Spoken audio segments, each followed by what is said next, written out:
Hello students, today we are going to discuss problem related with the pseudo force. Pseudo force को समझने के लिए हमारे पास frame of reference का knowledge होना जरूरी है और फ्रेम ऑफ रेफरेंस दो तरह का है। एक को बोलते हैं इनर्शियल फ्रेम और दूसरे को बोलते हैं non inertial frame. Now inertial और नॉन इनर्शियल फ्रेम को समझने के लिए हमने एक सिचुएशन को ले लिया। मान लिया कि हमारे पास यह एक एलिवेटर है और इस एलिवेटर के फ्लोर पे हमने एक ब्लॉक को रख दिया। Now here is a person जो इस ग्राउंड से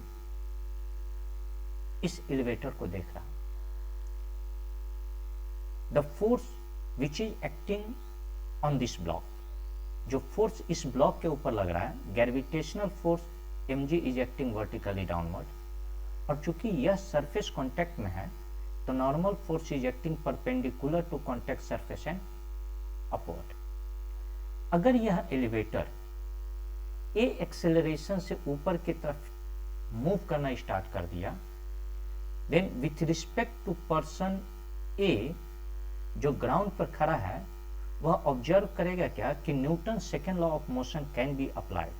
तो for block M with respect to observer A, with respect to observer A, हम लोग क्या ऑब्जर्व करेंगे कि ए एलिवेटर ऊपर की तरफ ए एक्सीलरेशन से जा रहा है तो इसके अंदर रखा हुआ ब्लॉक भी उसी एक्सीलरेशन से आगे की तरफ जा रहा है। तो देख रहे हैं क्या कि n minus mg is generally equal to mass into acceleration, and therefore n is generally equal to mg और प्लस ma। ये हमारे पास इक्वेशन 1। अगर हमने एक और ऑब्जर्वर को लिया एंड इस बार वह observer that observer is within the frame, इस एलिवेटर के अंदर है और इस ऑब्जर्वर का नाम हमने बी दे दिया। ऑब्जर्वर बी यह ऑब्जर्व कर रहा है कि ब्लॉक एम ए जो ब्लॉक है यह ब्लॉक रेस्ट पोजीशन में है। तो इस ऑब्जर्वर के लिए normal force which is exerted by the floor on block, इस ऑब्जर्वर के लिए यह फ्लोर इस ब्लॉक के ऊपर कितना नॉर्मल फोर्स एक्सर्ट कर रहा है, तो that is equal to n is generally equal to mg, क्योंकि यह ब्लॉक इस ऑब्जर्वर के रिस्पेक्ट में रेस्ट में है, इसलिए n must be equal to mg। Now this is equation second. हम लोग क्या ऑब्जर्व कर रहे हैं कि एक ही ब्लॉक, इस ब्लॉक के ऊपर यह फ्लोर दो डिफरेंट नॉर्मल फोर्स कैसे लगा सकता है, इसीलिए either this equation is wrong और either this equation is wrong. तो इसीलिए हमें नॉलेज ये जरूरी हो गया कि इनर्शियल और नॉन इनर्शियल फ्रेम को देखें। अगर इस ऑब्जर्वर के पास अगर हमने रेफरेंस रेक्टेंगुलर फ्रेम को लिया एक्स एक्सेस और वाई एक्सेस, तो हम लोग ऑब्जर्व क्या कर रहे हैं कि जैसे जैसे एलिवेटर ऊपर की तरफ जा रहा है यह फ्रेम रेस्ट पोजीशन में है। तो इनर्शियल हुआ नॉन एक्सेलरेटिंग फ्रेम। जिस फ्रेम में एक्सेलरेशन ना हो such frame is generally called as inertial frame. तो सबसे पहले इनर्शियल फ्रेम क्या हो गया, इनर्शियल फ्रेम, इनर्शियल फ्रेम। तो non accelerating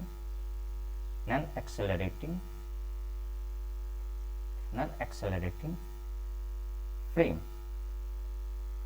that is acceleration is generally equal to 0. तो non accelerating frame where acceleration is 0 is called as inertial frame, inertial frame। और हम लोग क्या देख रहे हैं कि इनर्शियल फ्रेम के यानी this frame is not accelerating, इस फ्रेम में किसी तरह का एक्सेलरेशन नहीं है, इसीलिए मैंने इस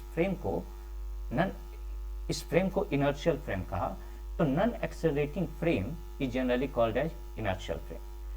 इस फ्रेम में हम लोग क्या देख रहे हैं कि न्यूटन से सेकेंड लॉ ऑफ मोशन को हमने अप्लाई किया। तो in this frame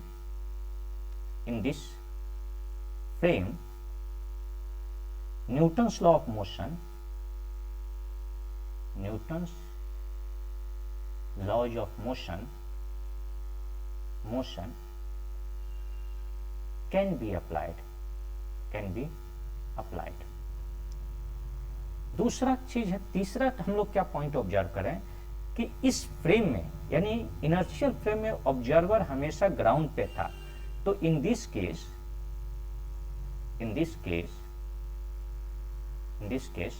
observer that is A is on ground।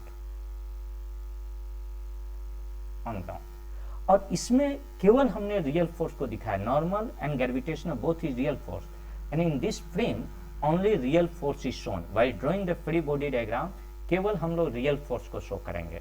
तो in this frame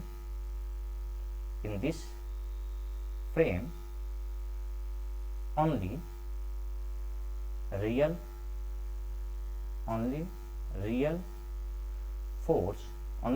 force is shown, केवल हम लोग रियल फोर्स को दिखाएंगे। अगर यह इनर्शियल है तो नॉन इनर्शियल फ्रेम क्या? चूंकि विथ रिस्पेक्ट टू ऑब्जर्वर भी हम लोग क्या देख रहे हैं कि gravitational force is generally equal to normal force. अगर हमने फ्रेम को एक्स डैश और वाई डैश को यहां ले लिया, तो चूंकि यह एलिवेटर ए एक्सेलरेशन से ऊपर की तरफ जा रहा है, तो यह फ्रेम भी ऊपर की तरफ उसी एक्सेलरेशन से मूव कर रहा है। तो this is called as accelerating frame, and accelerating frame is called as non inertial frame. तो in this case non inertial frame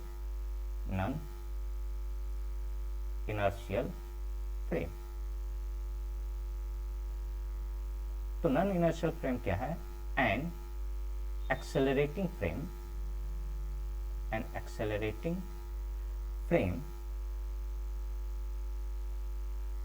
is called as non-inertial frame।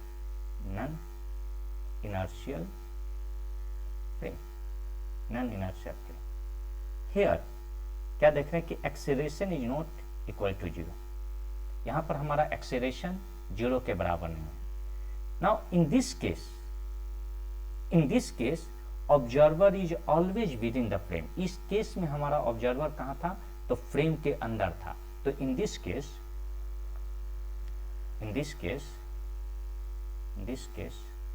Observer is within the frame.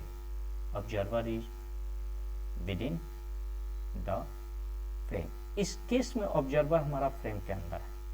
Now here यहां पर Newton's law of motion can not be applied. यहां पर हम लोग क्या देख रहे हैं कि Newton's law of motion can not be applied. तो here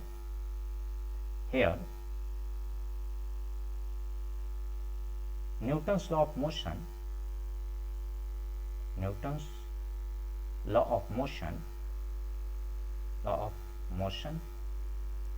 can not be applied.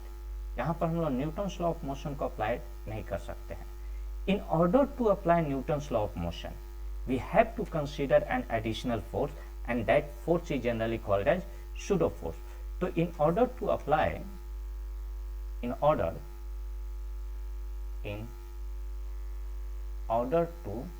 Apply Newton's law of motion,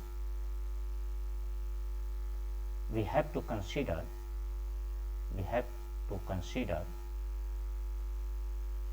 an additional force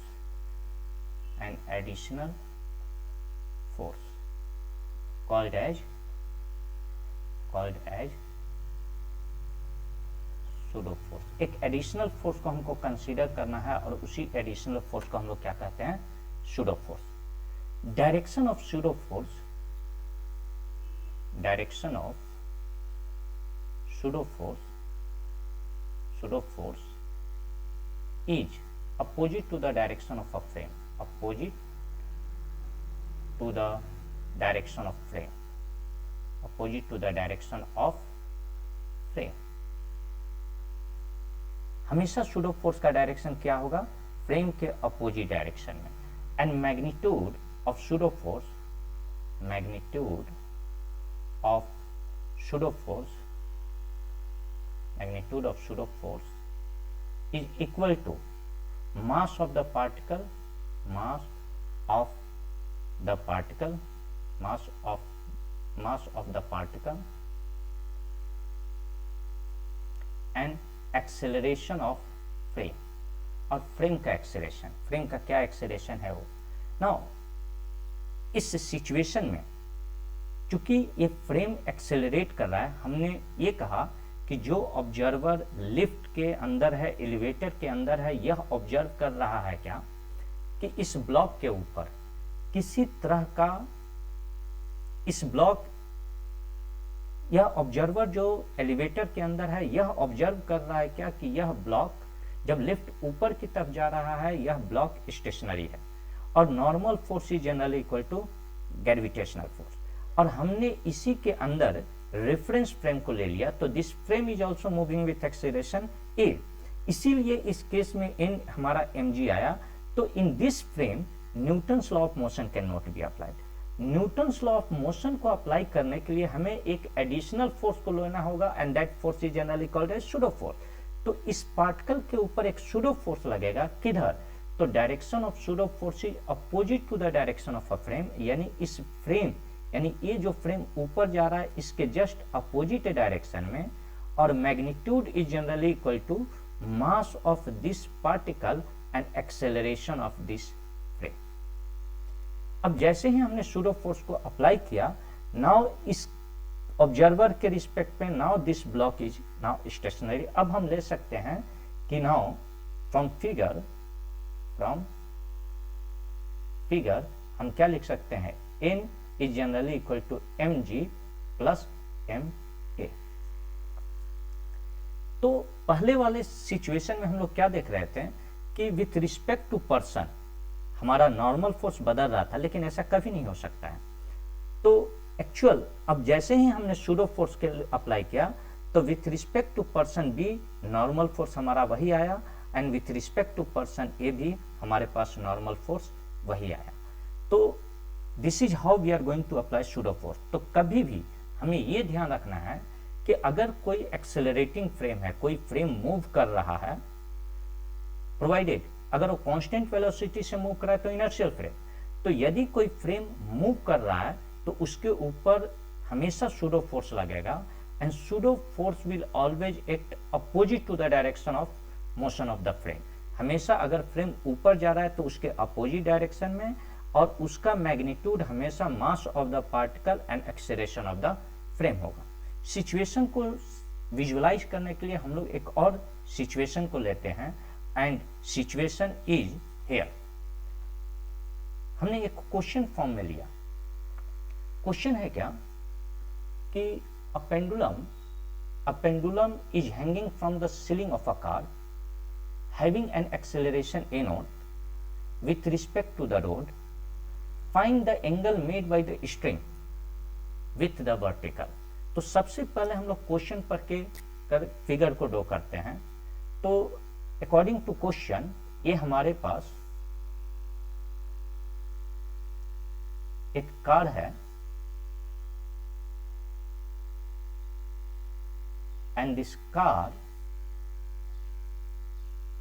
यह कार ए एक्सेलरेशन से, ए नोट एक्सेलरेशन से एक्सेलरेट कर रहा है और इसके सीलिंग से एक पेंडुलम अटैच है हैविंग मास m। तो a pendulum is hanging from the ceiling of the car having an acceleration a note with respect to the road, find the angle made by the string with the vertical.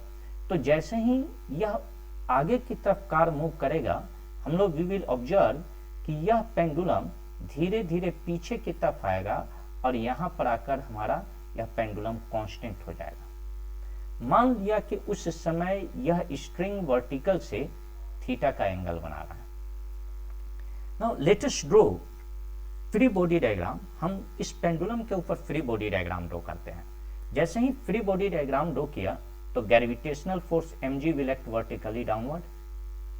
चूंकि string है तो tension force will act in this direction, और चूंकि यह block जिस frame में है वह फ्रेम एनोट एक्सेलरेशन से एक्सेलरेट कर रहा है, इसलिए यह ब्लॉक अपने ऊपर एक सूडो फोर्स महसूस करेगा and pseudo force will always act opposite to the direction of a frame. यदि फ्रेम इस डायरेक्शन में जा रहा है तो सूडो फोर्स इसके जस्ट अपोजिट डायरेक्शन में लगेगा and magnitude of this pseudo force is equal to mass of this ball and acceleration of this frame.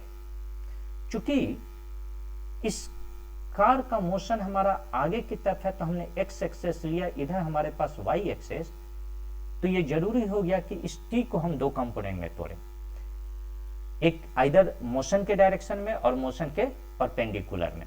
तो हमने अगर ये थीटा है, यह लाइन और यह लाइन पैरेलल, ये थीटा है तो ये भी एंगल थीटा, इस डायरेक्शन में हमारे पास एक कंपोनेंट लगेगा that is T cos theta, और दूसरा कंपोनेंट हमारा इस डायरेक्शन में लगा और यह टी साइन थीटा, और मेंटली हमारा इसके एग्जिस्टेंस खत्म। अब हम लिख सकते हैं क्या कि टी साइन थीटा हमारे पास कितना के बराबर है, एम ए नोट, ये हमारा पहला equation. T cos theta is generally equal to M G, और ये हमारे पास दूसरा इक्वेशन। जैसे ही हमने इक्वेशन 1 को 2 से डिवाइड किया, इक्वेशन 1 को 2 से डिवाइड कर रहे हैं तो tan theta T get cancel, हमने इक्वेशन 1 को डिवाइड कर दिया इक्वेशन 2 से, तो M A nought upon M G, this m get cancel and therefore theta is generally equal to tan inverse a naught upon g, and ये हमारे पास this is the angle made by string with vertical। अगर same situation में इसी में ये कहता question कि what is the tension acting on a string, find tension acting on a string, यानी स्ट्रिंग के ऊपर कितना टेंशन लग रहा है। क्वेश्चन इसी फॉर्म में लिया कि find tension acting on this string, find tension acting on string, तो यदि हम इक्वेशन 1 को स्क्वायर करें और इक्वेशन 2 को हमने स्क्वायर किया और दोनों इक्वेशन को स्क्वायर करने के बाद ऐड कर दें, तो आंसर देते समय हमने इक्वेशन 1 को स्क्वायर किया, इक्वेशन 2 को स्क्वायर किया और दोनों इक्वेशन को हमने ऐड कर दिया, तो हमारे पास क्या आ रहा है, T square sine square theta, that is T square sine square theta plus T square cos square theta is generally equal to, आपके पास क्या आ गया, एम ए नोट का स्क्वायर प्लस एम जी का होल स्क्वायर, यहां से हमने टी को कॉमन ले लिया तो sine square theta plus cos square theta is generally equal to, हमारे पास टर्म क्या आ रहा है, that is equal to M A note का whole square plus M G का whole square. Sine square theta plus cos square theta is generally equal to 1, तो यहां से T square is generally equal to M A note का whole square plus M G का whole square. जैसे ही हमने यहां से टी हटाया, एम को यहां से कॉमन लिया, तो that is under root A nought square plus G square, and this is the tension acting on a string. तो इस तरह से हम लोग सूडो फोर्स को अप्लाई करेंगे। Now let us take another situation, एक दूसरा क्वेश्चन हम लोग डिस्कस करते हैं। सपोज क्वेश्चन पूछा, क्वेश्चन है आपके पास क्या कि फाइंड आउट, हमने लिया कि assume all the surface to be smooth. यहां हमने क्वेश्चन लिया कि assume all surface to be smooth, assume all surface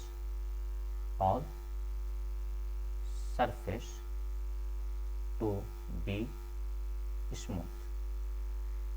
यानी दिया हुआ फिगर में सारा सरफेस स्मूथ है। Assume all surface to be smooth, find acceleration of wedge m which prevent a smaller block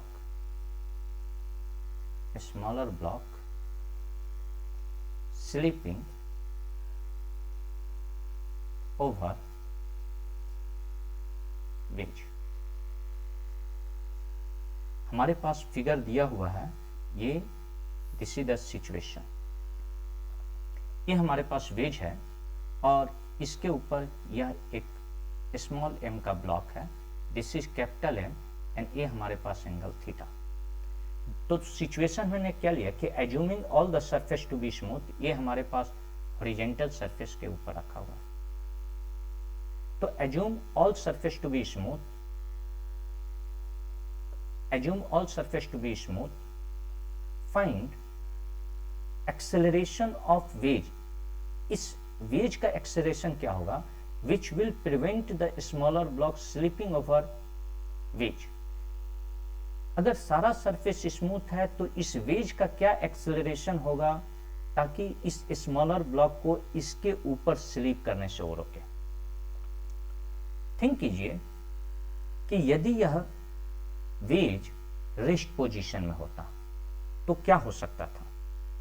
तो यदि यह वेज रेस्ट पोजीशन में रहता तो इसके ऊपर gravitational force mg will act vertically downward. इस सरफेस कांटेक्ट में है तो normal force will act in upper direction.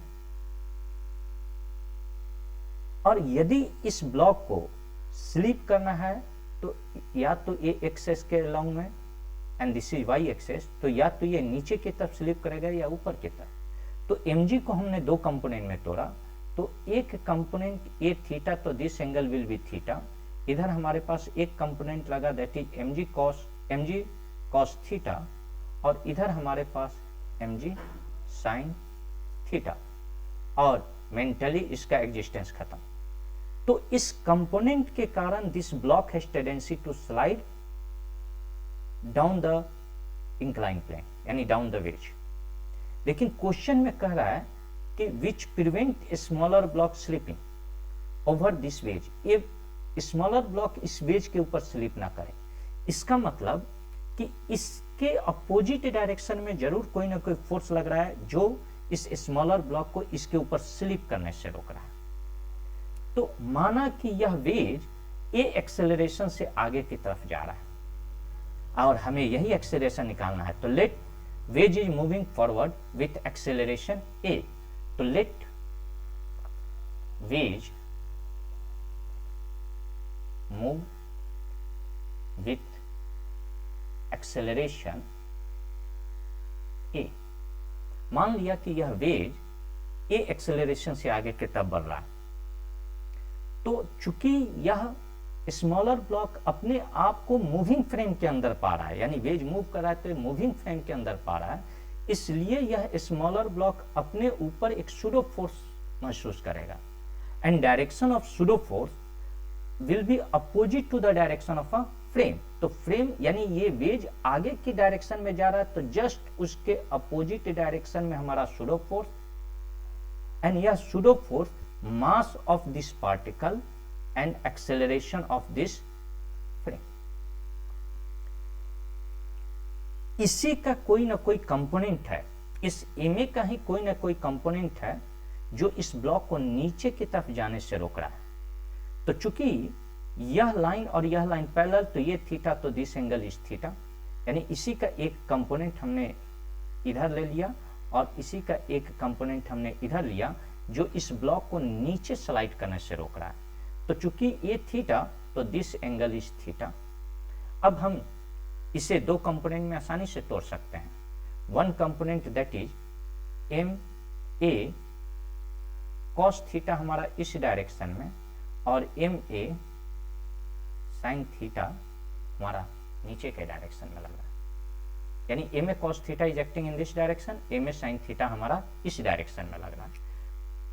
चूंकि यह स्मॉलर ब्लॉक इस वेज के ऊपर स्लाइड नहीं कर रहा है, इसलिए M G sine theta must be equal to M A cos theta.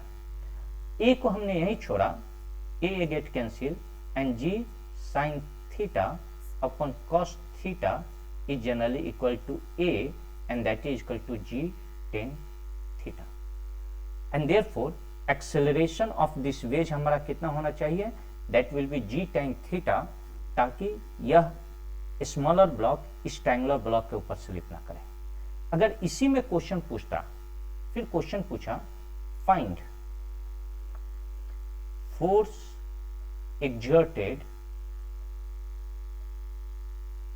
exerted by wedge on block, find contact force या normal force, find normal force।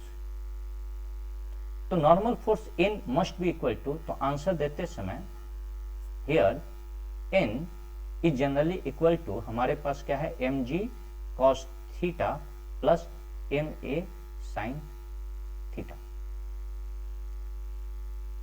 चूंकि ए का वैल्यू हम ऑलरेडी निकाल चुके हैं, तो that is N is generally equal to M G cos theta plus M, और A के जगह पर मैं लिख सकता हूं G sine theta upon cos theta, तो ये क्या हो जाएगा हमारा sine square theta upon cos theta.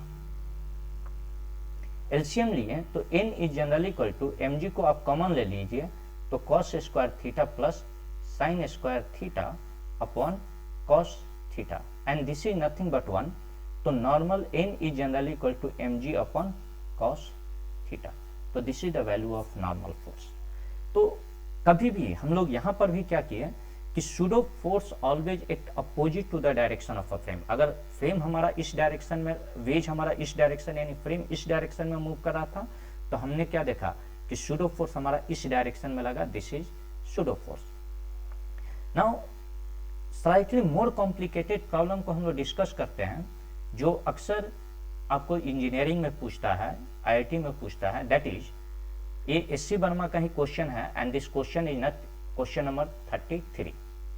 Question है क्या कि find mass of the hanging block, find the mass of the hanging block which will prevent, find the mass of this hanging block which will prevent this smaller block slipping over this triangular block, assuming all the surface to be smooth, string as well as pulley is like।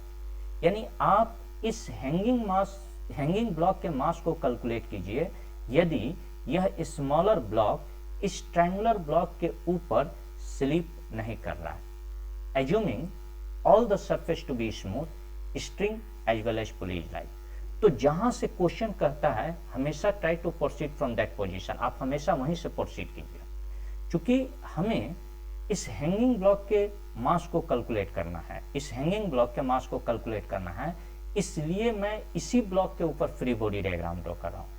अगर मैं system को release करूंगा तो जिस acceleration से यह block नीचे की तरफ जाएगा, उसी एक्सेलरेशन से यह m dash block, triangular block इधर मूव करेगा।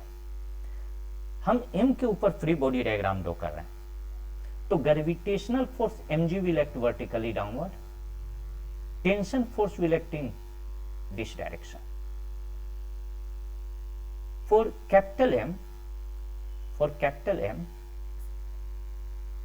चूंकि ये नीचे की तरफ जा रहा है, इसलिए mg minus t is generally equal to mass into acceleration. हमें इस हैंगिंग ब्लॉक के मास को निकालना है ताकि यह स्मॉलर ब्लॉक इसके ऊपर मूव नहीं कर सके। इसलिए m को एक तरफ लेके आइए, that is g minus a is generally equal to t and therefore m is generally equal to t upon g minus a and this will be your answer once we are able to calculate the value of t। अगर हम एक बार t और a के value को calculate कर लिए तो हम आसानी से हैंगिंग ब्लॉक के मास को कैलकुलेट कर सकते हैं। क्लियर? नाउ सबसे पहले एक्सेलरेशन, तो कंडीशन हमारा क्या दिया हुआ है कि चूंकि smaller block do not slip over triangular block, तो कंडीशन यहां क्वेश्चन में दिया क्या है, कंडीशन हमारा क्या है, कंडीशन कि m do not slide on m dash, ये हमारे पास कंडीशन दिया हुआ है। तो let us draw free body diagram on A small m। तो हमारे पास ग्रेविटेशनल फोर्स mg नीचे की तरफ लग रहा है, चूंकि एक सरफेस कांटेक्ट में है तो नॉर्मल फोर्स हमारा इस डायरेक्शन में, और चूंकि यह ब्लॉक जिस फ्रेम में रखा हुआ है वह फ्रेम एक्सेलरेट कर रहा है ए एक्सेलरेशन से, इसलिए इसके ऊपर एक सूडो फोर्स लगेगा opposite to the direction of a frame, और वो होगा mass into acceleration, mass of this particle and acceleration of this frame. अगर इस ब्लॉक स्मॉलर ब्लॉक को मूव करना है तो ये अलोंग द इंक्लाइन प्लेन इधर x एक्सेस हमने ले लिया और इधर y, यानी इस स्मॉलर ब्लॉक को इसी के अलोंग में मूव करना है। इसका मतलब mg और ma ये दोनों फोर्स को हमें दो कंपोनेंट में तोड़ने की जरूरत है। सबसे पहले mg को मैं कंपोनेंट में तोड़ रहा हूं, तो यहां पर इस डायरेक्शन में ये थीटा, तो this will be theta and mg cos theta हमारा इस डायरेक्शन में, और mg sin theta will acting this direction, this is mg sin theta. चूंकि यह सूडो फोर्स भी ना ही x में लग रहा है ना ही y में, इसलिए इस सूडो फोर्स को भी दो कंपोनेंट में तोड़ने की जरूरत, और अभी जस्ट यहां पर हम लोग प्रॉब्लम को डिस्कस किए थे सेम सिचुएशन में। तो यहां पर हम लोग क्या देख रहे हैं कि इस MA को दो कंपोनेंट में तोड़ना है x और y के अलोंग में, तो एक कंपोनेंट हमारा इस डायरेक्शन में और दूसरा हमारा इस डायरेक्शन में। चूंकि ये थीटा है एंड देयरफॉर ये भी एंगल हमारा थीटा, और इसका एक कंपोनेंट MA cos थीटा हमारा इस डायरेक्शन में और MA sin थीटा हमारा इस डायरेक्शन में, और मेंटली इसका एग्जिस्टेंस, और हमने इस दो फोर्स को कंपोनेंट में तोड़ दिया। चूंकि स्मॉल m इस ट्रायंगुलर ब्लॉक के ऊपर स्लाइड नहीं कर रहा है, तो m do not slide on m dash and therefore हमारा mg sin थीटा या ma cos theta must be equal to mg sin theta, m get cancel and therefore a is equal to g cos theta को हम नीचे लाए तो g tan theta, this is the acceleration and this is the equation 1। तो hanging block के मास को हम आसानी से निकाल सकते हैं जब हमारे पास t और a आ जाए, a हमने कैलकुलेट कर लिया। अब problem reduce to calculate the value of t। यहाँ पर एक और देख रहे हैं, चूंकि ये ब्लॉक ऊपर की तरफ नहीं मूव कर रहा है तो ऊपर का फोर्स नीचे के फोर्स के बराबर, तो that is n must be equal to, हमारे पास क्या होना चाहिए, mg cos थीटा और प्लस ma sin थीटा, और हमने यहाँ पर क्या देखा है कि a का वैल्यू हमारे पास है g tan थीटा, तो हम लोग वैल्यू सब्स्टिट्यूट कर रहे हैं, तो n is generally equal to mg cos theta और प्लस यहाँ पर m और a के वैल्यू हमारे पास g tan थीटा है, तो इसको हम लोग लिख सकते हैं sin theta upon cos theta, तो ये हो जाएगा sin square mg sin square theta upon cos theta,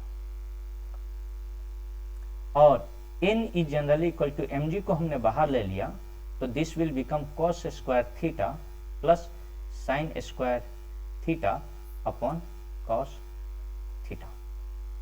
जैसे ही हम लोग यहाँ सिंप्लीफाई कर रहे हैं तो that is n is generally equal to cos square theta plus sin square theta equal to 1, तो mg upon cos theta, this is equation 2। लेकिन हमें टी निकालना है।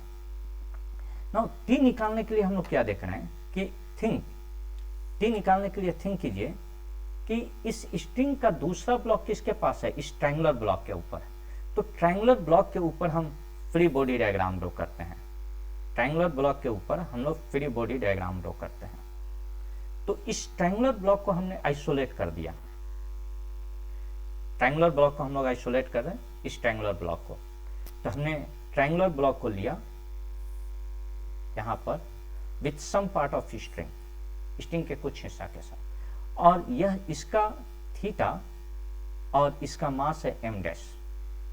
जब हम इसके ऊपर फ्री बॉडी डायग्राम ड्रॉ करें तो ग्रेविटेशनल फोर्स m डैश जी नीचे, ये सरफेस कांटेक्ट में, तो normal force n dash will act vertically upward. धागा है तो हमारा tension force will act in this direction. और चूंकि इस ट्रायंगुलर ब्लॉक ने इस स्मॉलर ब्लॉक के ऊपर n ऊपर की तरफ लगाया है, तो स्मॉलर ब्लॉक भी ट्रायंगुलर ब्लॉक के ऊपर n हमारा किधर लगाएगा, इस डायरेक्शन में n। चूंकि ये ब्लॉक इस डायरेक्शन में a एक्सेलरेशन से मूव कर रहा है, इसलिए हम n को दो कंपोनेंट में तोड़ेंगे। तो वन कंपोनेंट a थीटा, तो दिस एंगल दो कंपोनेंट में तोड़ेंगे। तो ये line a line parallel, a theta है तो दिस एंगल इज थीटा। इधर हमारा एक component that is equal to n cos theta, और इधर हमारा दूसरा component that will be n sin theta, और मेंटली इसका एग्जिस्टेंस करता है। चूंकि ये ब्लॉक इधर की तरफ मूव कर रहा है, एंड देयरफॉर चूंकि ये ब्लॉक इधर की तरफ मूव कर रहा है, इसलिए t minus n sin theta is generally equal to m dash into a, और a हमारे पास कितना है, g tan थीटा। तो और n का भी वैल्यू हम लोग कैलकुलेट किए हैं mg cos थीटा। तो यहाँ पर मैं लिख रहा हूँ t, इस टर्म को उधर लेके आइए, that is equal to m dash, और a की जगह पर हमने लिखा g tan थीटा, और प्लस इस n के जगह पर हम लोग लिख सकते हैं mg, और sine theta upon cos theta that will become tan theta. तो यहां से t इक्वल टू हमने g टेन थीटा को बाहर ले लिया, और जैसे ही हम लोग g टेन थीटा को बाहर लेंगे that is equal to m dash plus small m, and this is equation 3। अब हमारे पास t का भी वैल्यू नॉन है, a का भी वैल्यू नॉन है। Put the value of t and a in equation a। जैसे ही इस दोनों का वैल्यू हम इक्वेशन a में पुट करते हैं, तो जैसे ही मैं इक्वेशन a में इस दोनों के वैल्यू को पुट कर रहा हूं, तो ये हमारे पास सिचुएशन है, दैट इज पुट